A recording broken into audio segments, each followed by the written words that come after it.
My brother and I grew up in a very haunted home, and I thought that would be kind of an interesting place to start this video series about my spiritual life and a lot of the different spiritual experiences I've had throughout my life. I'm hoping that in this series, not only does it just give us a chance to connect a little bit more casually here on the channel, but also I'm hoping that some of these experiences and some of my stories as I share them help make spirituality and the spiritual world feel a little bit more real, a little bit more valid, and maybe even some of the experiences I've had, you've had as well, and can relate to them. So when I say that my spiritual journey begins in a haunted home, it's kind of an interesting concept because many people feel that spirituality is something that you have a choice in, that spirituality is a matter of belief. Either you believe in it or you don't.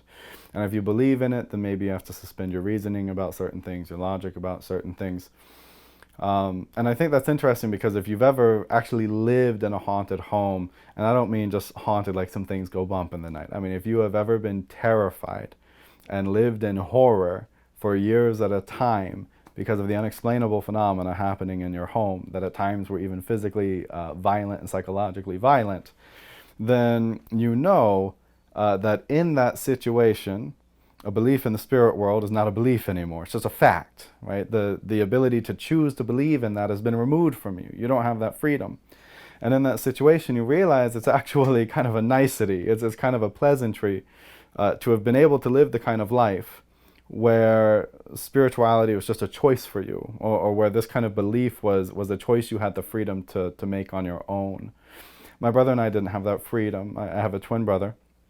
And when we were just shy of a year old, our mother and father purchased their first home in Florida, and we moved into what ended up being quite a haunted house. We moved into a home that, from all my earliest memories, because like I said, we were maybe just shy of a year old at this point, where all my earliest memories, all the time till when we moved out at the age of 10, is kind of shrouded with a lot of fear and a lot of terror.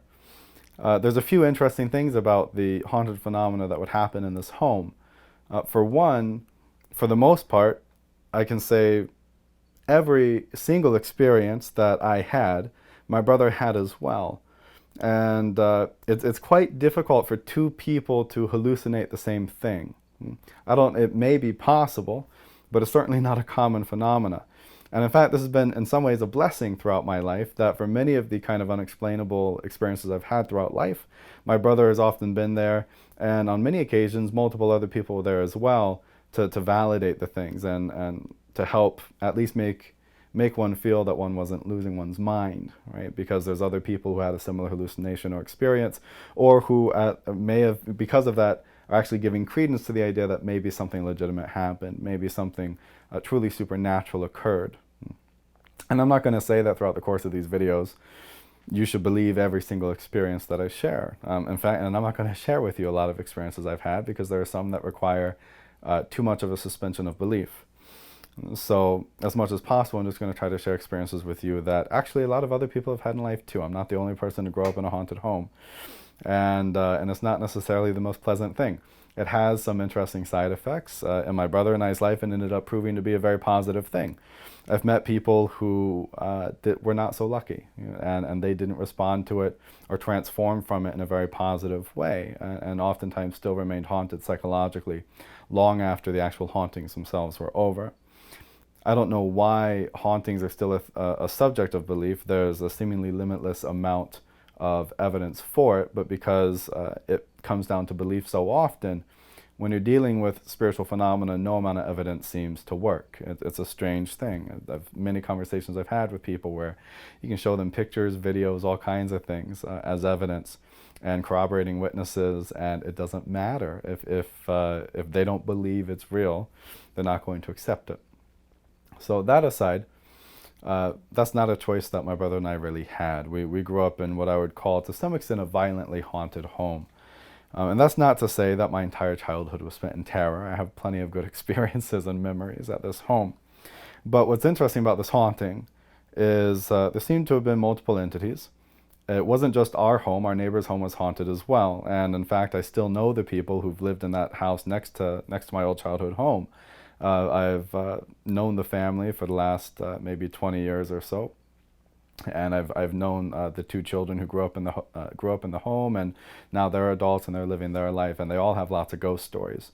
So I find it interesting that both homes on this plot of land, because we kind of shared a driveway with this other home, both homes on this plot of land seemed to be quite haunted, and they had some pretty terrifying stories as well about their childhood growing up in that home, that seemed to say that there was a somewhat malevolent current to these. Not all the experiences were malevolent, but certainly quite a number of them were.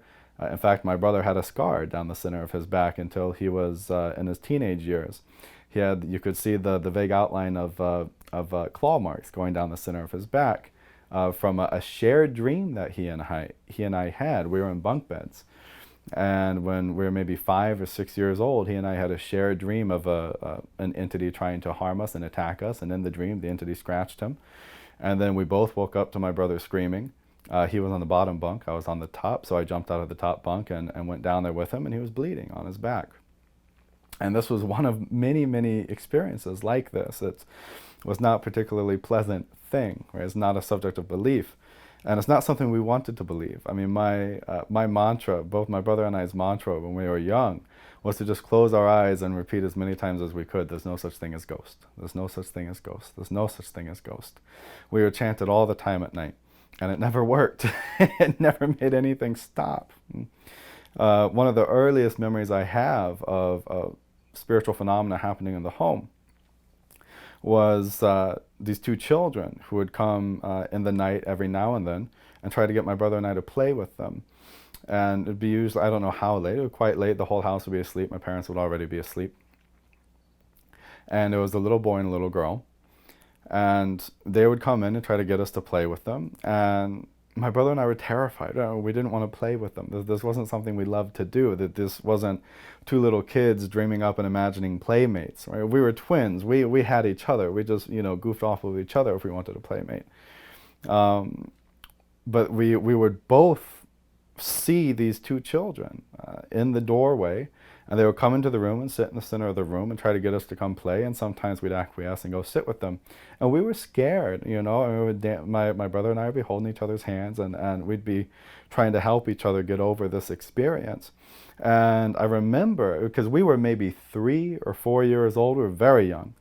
And I remember thinking that I didn't understand why these children were black and blue, and why their complexion was so strange. Because, of course, I was a little kid. I had never seen a dead body. And my parents were very good about making sure my brother and I never watched anything like that as children. We never watched any bloody movies or rated R stuff when we were little kids. So I'd never seen a dead body. I had no idea what decomposition looked like. I didn't know that a dead body would be kind of blue and purple and not look anything like a living body. But that's how these children looked, So I knew things about how a dead body looked that I shouldn't have known as a 3-year-old, directly as a result of playing with these children. And they stopped, I think, by the time we were around 4 or 5, because I think maybe by then we had aged past their age or something. So the phenomena seemed to end. But that's just one of the earliest memories that I have of that. We had the kitchen itself was the hotbed of activity, and that's where even my parents got involved, because my parents didn't believe in anything. My mother was a nurse, and she didn't have religious bone in her body, and my father was raised Catholic, so he had kind of had his separation with the church, and occasionally would try to drag us to church every now and then on a Sunday. But we didn't grow up in a religious household by any means. Parents weren't superstitious, and it wasn't that kind of home. So even they got involved when things in the kitchen started happening, because it was so loud. It was a loud haunting, which I think is what poltergeist means, is noisy spirit. It was a loud haunting, and you would hear dishes breaking, and you would hear chatter, like you would hear people speaking. You'd hear dishes breaking, you'd hear doors opening and closing and slamming. And then you'd wait, my brother and I would always be awake already. I guess maybe because we were kids, we were light sleepers. We'd just be terrified there in bed with our heads covered. Usually I'd come down from my bunk and climb into bed with him to try to feel like we were safer. as we heard these things in the kitchen. And then, you'd hear my parents get up every now and then and walk into the kitchen and kind of, muttering to themselves, like, what the heck, where's all this noise?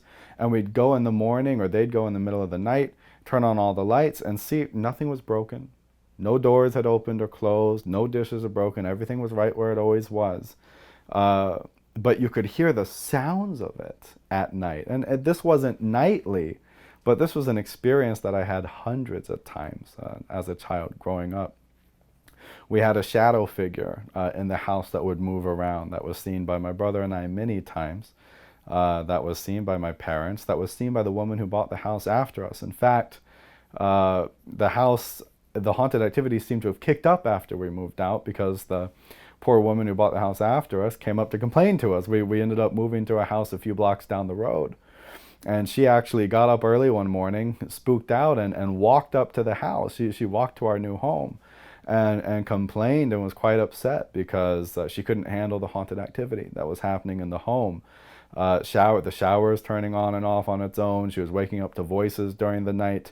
And especially after a few nights there, after she had been there for about a week, she woke up to a shadow figure standing over her bed, violently saying, "Where are they?"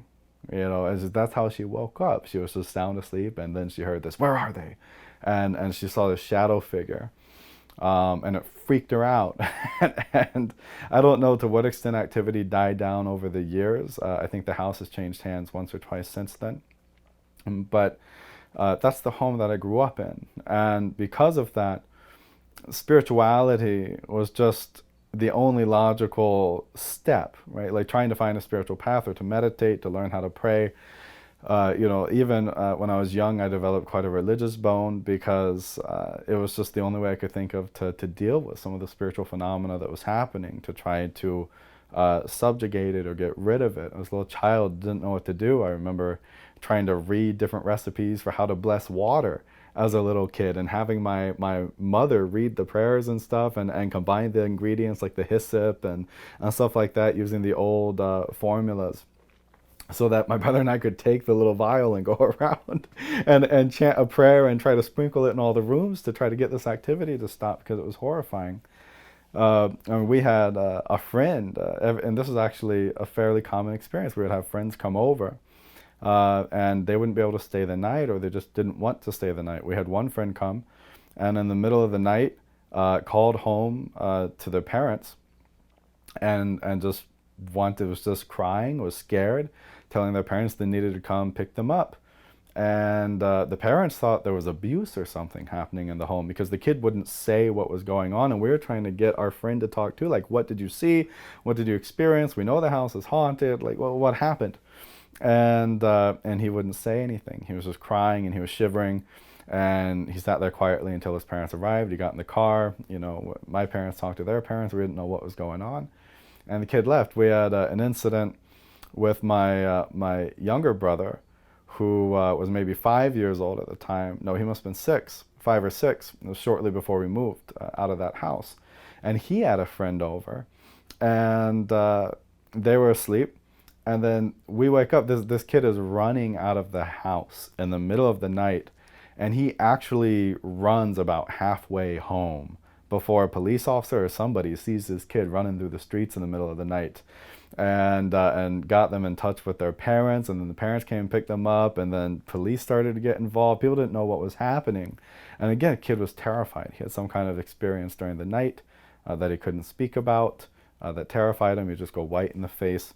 And, that was the end of that friendship. So that's the kind of home that we grew up in, and that became the catalyst for my spiritual path, because obviously in that situation it's not a belief anymore. It's not something you can choose to deny. It had huge effects in my early life. Some of those phenomena were witnessed by many people outside my family, and it was generally kind of a terrifying thing. Like I said, I have a lot of good experiences in that home as well, a lot of wonderful life experiences, but all of my initial encounters with something beyond the normal physical world were terrifying. And that's kind of a different way to start the spiritual path. My spiritual path didn't begin with meeting a great guru somewhere or having a mountaintop experience somewhere. It didn't begin with a deep need to change my life or to try to find deeper meaning in anything. It was just thrust upon us rather violently almost as a survival technique early on, to try to cope and to understand the reality of what was happening in our lives when we were young. And I've got other haunted stories and experiences with ghosts and stuff that I'll share as we do this video series. But I thought it'd be good to start at the beginning, and the beginning of my path begins with growing up in a haunted home. And so hopefully you enjoyed the story, you found it interesting, and I'm going to try to do one of these maybe every Monday or every Tuesday, keep it coming out consistently, because I think it's nice to have something a little bit more informal and something a little bit more personal. So I hope everyone enjoyed the video, and hopefully some of these things help make spiritual path or spiritual realities a little bit more real to some people, and hopefully some of you can even relate to it. Maybe some of you have had hauntings and things like that you've had to deal with in your life. So thank you, and appreciate you all for watching, and look forward to sharing my next story with you.